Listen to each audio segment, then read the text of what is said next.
Terima kasih Pak Ketua. Assalamualaikum warahmatullahi wabarakatuh. Jadi tadi saya nggak mau jadi koboi, sekarang saya dipakai jadi koboi lagi rupanya. Tapi nanti begini, kalau ada kesalahan saya mohon maaf sebelumnya. Nggak selip, tapi betul, tapi gini.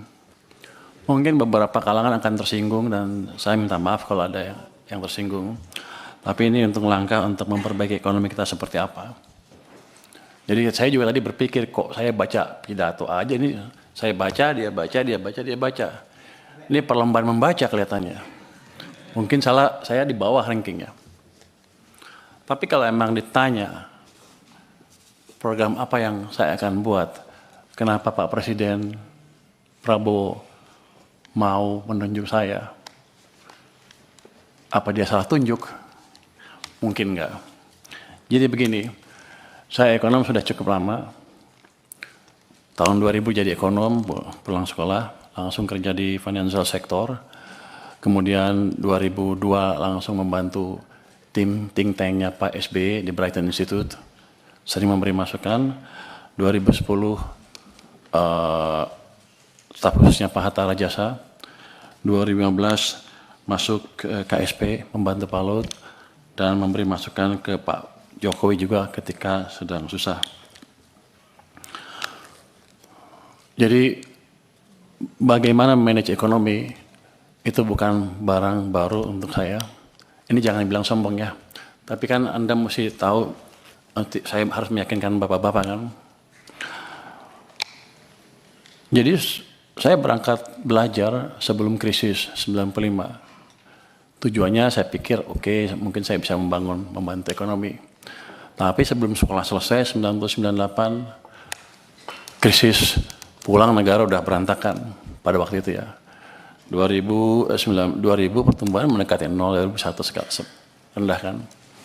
Habis itu kita bantu ke sana dan waktu itu Pak SBY bisa meningkatkan pertumbuhan sampai mendekati 6% kan. Terus diganti Pak Jokowi. Pak Jokowi pertumbuhannya sedikit di bawah 5% on average. Jadi saya pelajarin dari krisis 1998 salah kita di mana. Kenapa ketika 97-98 negara yang mulai diserang adalah Thailand, Korea dan lain-lain, kenapa yang paling terpuruk kita? Jadi saya pelajari betul apa yang terjadi waktu itu dan bagaimana cara mengatasi krisis kalau terjadi lagi. Jadi ini boleh teori sedikit ya Mas ya, izin. Silakan Pak, Bapak mau ngomong apa saya kasih kebebasan. Oke. Di buku moneter itu ada pemenang Nobel yang bilang bahwa dia mempelajari krisis tahun 1930 di Amerika. Dia bilang waktu itu krisis, mereka debat bunga di nolin kok masih krisis. Rupanya pada waktu itu walaupun suku bunga rendah, nol, tapi uang, vitamin yang di sistem perekonomian itu negatif. Jadi ekonominya dicekek. Itu sebetulnya yang melandasi teori utama kebijakan moneter. Jadi kalau Anda mau lihat kebijakan moneter, ketat apa longgar, jangan hanya dilihat dari suku bunga. Dia bilang begitu. Lihat laju pertumbuhan uang primer, base money. Jadi dampak kebijakan moneter amat signifikan di perekonomian. Tahun 1997, 98, 97 kita melakukan kesalahan yang fatal. Pada waktu itu BI menaikkan bunga sampai 60% lebih karena untuk menjaga rupiah. Semua berpikir kita melakukan kebijakan uang ketat. Ya kan? Wah, bunga tinggi perusahaan mana ada yang pinjam. Tapi kalau kita lihat di belakangnya apa yang terjadi? Kita mencetak uang, base money itu tumbuhnya 100%. Jadi kebijakannya kacau balau. Mau apa? Mau ketat atau mau longgar? Kalau kita melakukan kebijakan kacau, yang keluar adalah setan-setannya dari kebijakan itu. Bunga yang tinggi menghancurkan real sektor. Uang yang banyak dipakai untuk menyerang nilai tukar rupiah kita. Jadi kita membiayai kehancuran ekonomi kita pada waktu itu tanpa sadar. Ini bukan karena yang ekonom-ekonom yang dulu bodoh atau gimana, tapi emang kita belum pernah mengalami keadaan seperti itu. Jadi kita belum tahu nyata seperti apa. Dan saya simpulkan kesalahan kita di situ. Jadi pada waktu 2008 ada global financial meltdown, kebijakan kita ubah. Saya bisik-bisik sedikit lah ke think tanknya SBY. Waktu itu mau jatuh ekonominya, ekspansi fiskal di tahun 2009, dan suku bunga diturunkan di bulan Desember 2008 ketika rupiah sedang melemah. Jadi hitungan saya lagi nih, kalau kita menjaga nilai tukar dan lain-lain, ciptakan pertumbuhan ekonomi. Kalau mau ciptakan pertumbuhan ekonomi, jaga kondisi likuiditas di sistem perekonomian. Itu yang terjadi. Saya pikir dengan edukasi tahun 2008-2009 itu, semua orang sudah mengerti kan banyak ekonomi yang lihat. Rupanya lupa terus kita. Kita tuh cepat lupa, makanya ada siklus bisnis ekonomi naik, ekonomi naik, ekonomi turun, sepertinya setiap 7 tahun kita lupa. Untung saya masih ingat sedikit-sedikit. 2015 ketika Pak Jokowi ngambil pemerintahan, kondisinya sama. Kebijakan sedang ketat. Saya pindah ke KSP untuk memberi masukan langsung pada waktu itu supaya kebijakannya dirubah. Dan itu kebijakannya dirubah dan kita selamat. Itu jadi pembalikan ekonomi Indonesia bukan terjadi otomatis. Semua karena intervensi kebijakan. Kebetulan Pak Jokowi cukup cepat mengambil langkah. 2020-2021 sama. Pada waktu COVID, semua nyalahin COVID akan menghancurkan ekonomi Indonesia katanya. Bank-bank mulai hampir berguguran. Saya waktu sedang di maritim, asik mancing lah. Saya pikir ngapain mikirin ekonomi lagi, udah pada jago di perekonomian kan. Tapi setelah kita lihat, base money pertumbuhannya berapa di situ? Di bulan Maret 2000, pertumbuhannya minus 15,3%. Minus, artinya ekonomi sedang dicekek padahal bunganya diturunkan. Ini salah kebijakan kita lagi. Jadi ekonominya turun, hampir hancur. Saya dipanggil ke istana, gimana? Ya udah Pak, dibalikin lagi aja. Gimana caranya? Ya udah, BI suruh kurangin penyerapannya ke sistem. Siapa lagi? Tambah uang ke sistem dari sisi fiskal juga Pak. Gimana caranya? Bapak punya uang kebanyakan di Bank Sentral. Waktu itu ada 500 triliun, 29 triliun. Balikin ke sistem. Di bulan Maret 2021, Mei 2021, dipindahkan uang sebesar 300 triliun dari BI ke sistem perbankan.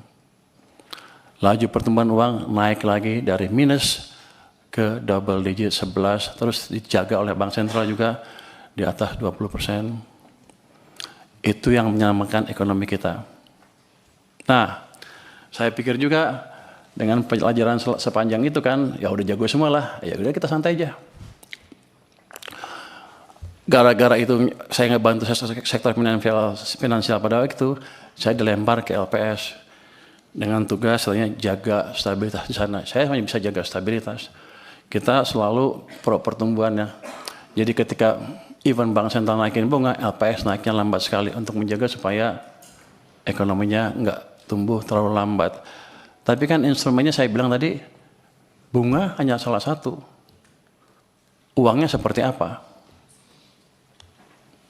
Nah, rupanya sejak bulan 2023 bulan pertengahan itu, uang diserap secara bertahap terus ke bawah sampai pertumbuhannya 0 menjelang second half 2024.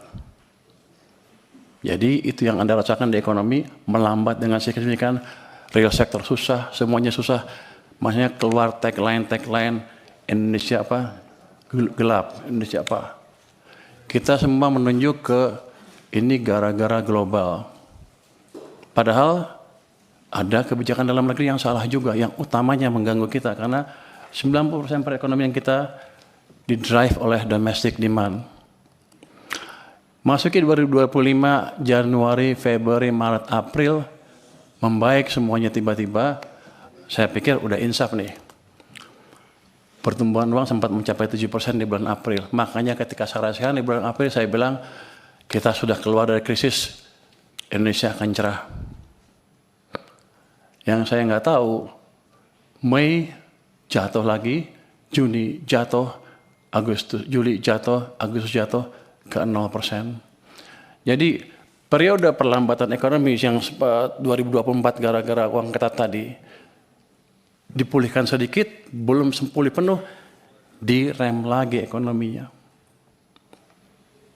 Itu dari sisi fiskal dan moneter. BI kita, nggak tahu nih pada marah-marah, saya nggak habis ini. Nanti tetap traktir ya. Pemerintah karena terlambat membelanjakan anggaran, membelanjakan APBN ya, uangnya kan dari bank sentral. Beliau rajin narik pajak. Nggak apa-apa, masuk ke bank sentral. Kalau dibelanjain lagi, nggak apa-apa. Tapi ini kan nggak. Ditaruh sana santai-santai.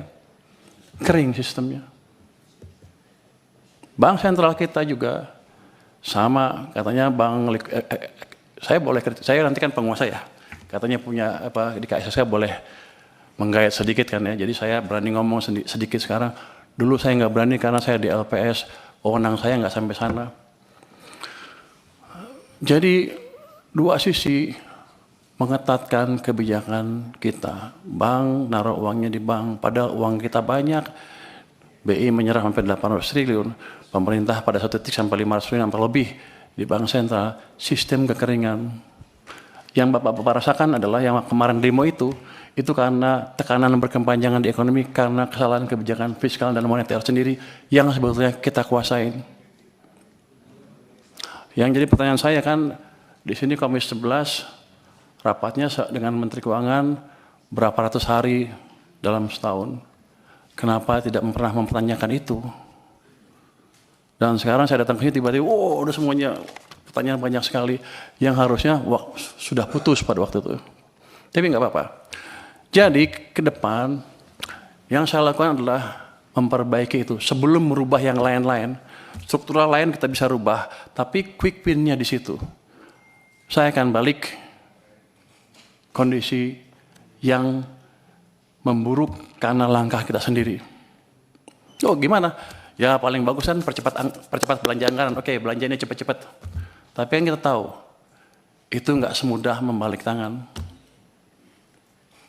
Saya pernah tanya Pak Jokowi dulu waktu saya di istana, Pak, balikin uangnya ke sistem.